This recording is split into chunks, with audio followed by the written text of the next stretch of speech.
Hey everybody, welcome to Ohio Stadium, where the Ohio State Buckeyes just won a thriller, a weird, very bizarre 49-27 game over Rutgers. They completely dominated half number one. This is Byers Auto Rapid Reaction. That's Tim May. That's Jeremy Birmingham. I'm Austin Ward. I just don't know any other way to put it. The game was never in any jeopardy, and yet Ohio State, many people who follow the Buckeyes left disappointed with what happened tonight. Some of the pop-ups even left, I think. Maybe it's because I predicted an 84-0 win, and that's what the talent disparity is for these teams, so I'm to blame for that. But wow, Ohio State controlled it start to finich, 35-3 at halftime. But there's also ways that they could get better. I don't know, Tim, how would you describe it? Well, I don't think you took into consideration with your massive prediction that, in fact, this Rutgers team has showed some fight this year, number one. Number two, it's a conference game. Greg Schiano had a pretty good team at Rutgers before he left, and it seems to have instilled some fight back into these guys. They weren't going to give up in the second half. They have nothing to lose, so to speak. But I've never seen so many throwbacks. I'm talking about passes and gizmo plays, and Rutgers has to pray that it doesn't get into a triple overtime game because it has no 2-point conversion play that works, but missing 4 of those. But yeah, the second half was just bizarre. Ohio State got outgained 270 to 100 yards or something. It was crazy. Yeah, I mean, when Greg Schiano coached here, he used to tell the Buckeyes that if you needed trick plays to win, you had already lost the game. Well, there you go. And so this would be more of an annoyance, I think, for all the people involved. That, yes, I understand Greg Schiano was trying to send a message to his team that he would fight for them and that they weren't going to pack anything in. But, sometimes you take your beating like men and you try and get better. I'm not trying to justify what happened one way or the other. I'm just trying to explain it because I don't feel like anything that happened in the second half means anything for Ohio State. It doesn't, and it just felt to me like Halloween maybe came a week late because it was all trick or treat the entire night. Like it's you hit a home run or you give up a weird play. I mean, Rutgers was obviously outclassed from the beginning, as Tim said, and we talked about this week. It was going to be a better team. They went really heavy in the transfer market. They got some guys from Wisconsin and Ohio State and other schools around the country that have been in winning programs. They kind of understand the culture difference.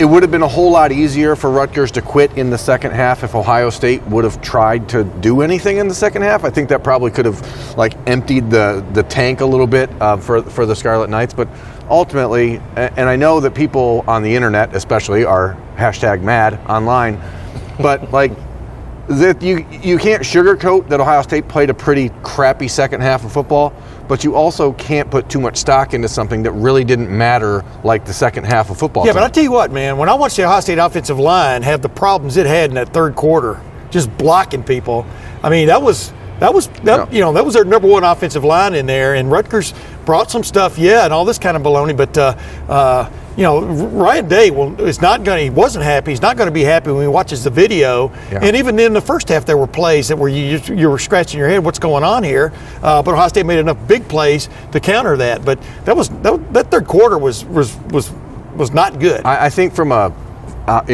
media perspective, it's frustrating when you have a game like this because there were so many bizarre things that people wanted to talk about in postgame that nobody got to really ask Ryan Day the question of, hey, where the hell's the running game? What's going on with the running back situation? And instead we're talking about onside kicks and how good Justin Fields looks, which everyone knows how good he looks, but that part of this puzzle right now is pretty much solved. Let me interject this. This is the second half was so weird that Demario McCall supplied a couple of spark plays that got him going, right? Was that? I think that was in the second quarter. Was that second quarter? I don't know. I don't remember when it was, but he did. He came in. I think that with all the questions we've had in the running game, I really don't believe he's a permanent solution to that. Yeah. It's always been described to me that he can have a role as a sort of gimmick player or for certain packages that he can make the most out of, and I think Ohio State finally showed what those may be. He is not ever going to be a between the tackles rusher, and he's not going to be your bell cow. Yeah. He's also not he's had ball security issues. You have to use him sparingly. Speaking of ball security issues, when we're talking about fixing or improving the rushing attack, however you want to term it, Steel Chambers puts the football on the ground twice. So there's been a lot of clamoring, could he be a solution for that? And it looked like, man, when he broke free on that fake punt, he looked fast. He was looking for contact, and the ball squirts out. Then you get a chance in the red zone. You fumble. You can't, if you're trying to climb up from number 3. Yeah. That's one thing with Master Teague and Trey Sermon that Ohio State is not worried about with those veteran guys. And so, I don't look at those as solutions. I also don't look at the big picture as if there's a tremendous amount of problems, because we know how talented that offensive line is. We know that you didn't need an exotic game plan to beat Rutgers, and we saw them beat up Penn State when they needed to a week ago, even though Penn State's now 0-3. I don't know. Tonight was just a strange one. It feels like one of those things where you have to kind of nitpick. Tonight made it easier to nitpick, but the Buckeyes ran for 5.5 yards a carry tonight. It wasn't like they were at Michigan numbers. They didn't run 18 times for 14 yards against Indiana. They ran for over 200 yards. It's unfortunate that you see Trey Sermon start to get unhitched a little bit there, and then he gets hurt and has to come out, and then the next play, Steel Chambers fumbles. Yeah. And I think people were asking the question last week, why isn't Steel Chambers playing? There have been some rumblings that fumbling issue was happening outside of just tonight. So, I think there's opportunity to improve. But again, as we said after week 1, you kind of, as a coach, want to have something to coach. And to me, the biggest issue remains the secondary, and it's not about necessarily the depth even, because maybe they're just not that good. Maybe that's the problem. But the lack of tackling, the lack of pressure, the lack of ability to get in people's faces and giving these 10, 15-yard cushions to receivers that you do not warrant that kind of respect. To me, that's a problem.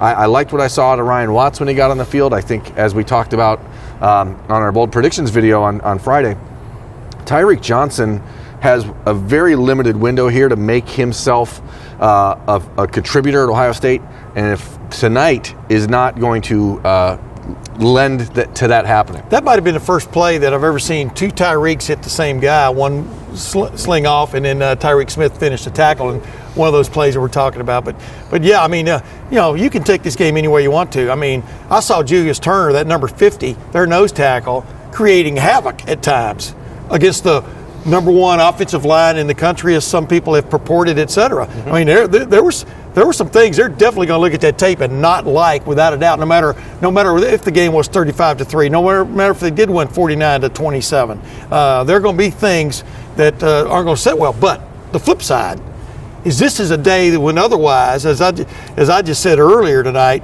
when the Big Ten East went upside down, except for Ohio State.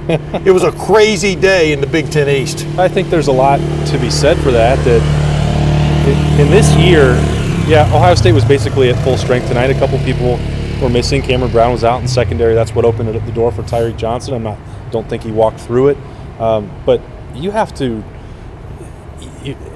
you don't get to practice on Tuesday. It was a great reason that they didn't get to, but that changes the routine. You go out. It's human nature. You're up 35-3. That game is over. You know that you're outclassing the opponent. Yeah. You take your foot off the accelerator. I understand all that. I just don't. It's. I understand that, but I don't. Like I keep going back to conference teams usually don't quit. They don't roll over. Well, I mean, it's rare that you. I mean, you have some teams that just get outclassed. We can sit here and talk about Ohio State and taking it. Rutgers in the second half came out and took it to them. Oh, right. They did the same thing last year in the second half. They needed to rely on 10 trick plays and 2 throwbacks. Well, so what? They went, they're having fun. They went out there and played some football. Rutgers did the same thing to Ohio State last year in Piscataway in the second half. The Buckeyes only won that game 56-21 and could have, as Austin thought, we're going to win 91-0. Yeah. And, maybe I need to cool it with it. There's obviously one step back. A culture that Greg Schiano's trying to build, and you don't want to. I don't like when we have these conversations and don't give any credit to the opponent, because they did play hard, and they certainly came out with some innovation, I guess, but none of that really matters because they lost 49-27, and the Buckeyes are in a position now where in college football today, you just have to win your game, and the Buckeyes did. Just think if they'd made all 4 of those 2 extra point tries. The lights are going out on us. That's it's getting late when it's spilling over into Sunday morning and the lights go down and we keep on talking anyway. But I guess my point was, Tim, that Ohio State could not have prepared for all that stuff to happen. And they could have dialed up the intensity and kept pushing the envelope. If that's the game that Rutgers wanted to play, then sure, you got to get into it. But does Ryan Day need to give in and say, I'm just going to throw it all over the yard again with Justin Fields and let him throw for 8 touchdowns like Joe Burrow, last year against Mississippi State or whoever it was. Well, he threw for 5 touchdowns and 300-something yards. So, I know, but he had a good day. At the time when you thought, okay, well maybe it's getting hairy again, then he takes a deep shot to Chris Olave and puts the game on ice again. Not that it ever wasn't. Have you ever seen a throwback pass to an offensive tackle? Not a tackle-eligible play. No, the stuff was cool. You know what I mean? I give Rutgers credit for that. But it's a touchdown. Yeah. Maybe they got sneaky. It was a touchdown. The play by Bo Melton where he caught the ball out in the right and then cut all the way through, crisscrossed all the way through the Ohio State defense. I mean, that was a real effort play and poor tackling, as Ryan Day pointed out. One team was efforting, the other was not. And I think that what I said earlier in the night, it would have been a lot easier for Rutgers to just lay down if Ohio State wouldn't have been doing that in the third quarter, and the Buckeyes clearly came out in the second half. And I don't know if it would have been this way if this was a noon game like it should have been. Maybe it's different at 2:30 in the afternoon instead of 9:30 at night. And again, Ryan Day brought it up, and he's not making excuses. But this place is dead. There is no energy. You're up 35-3 against a team that shouldn't be playing you within 50 points. It is hard to stay juiced, and the Buckeyes have to address that. They have to fix that. The flip side of it, I saw 2 of the better passes I've ever seen tonight from Justin Fields. The pass to Garrett Wilson all the way to the corner of the end zone. Yep. That was one. And the pass to Chris Olave for the touchdown down the left side, left corner of the end zone. Those were big. I mean, we saw another display by Justin Fields tonight that was a cut above. And the point that was getting me into that, Tim, that you teed up, and then we got into a digression again, was Penn State is 0-3 because they didn't show up with any energy whatsoever to play Maryland. Oh, my goodness. Michigan. By the way, Mike Loxley's the coach of Maryland.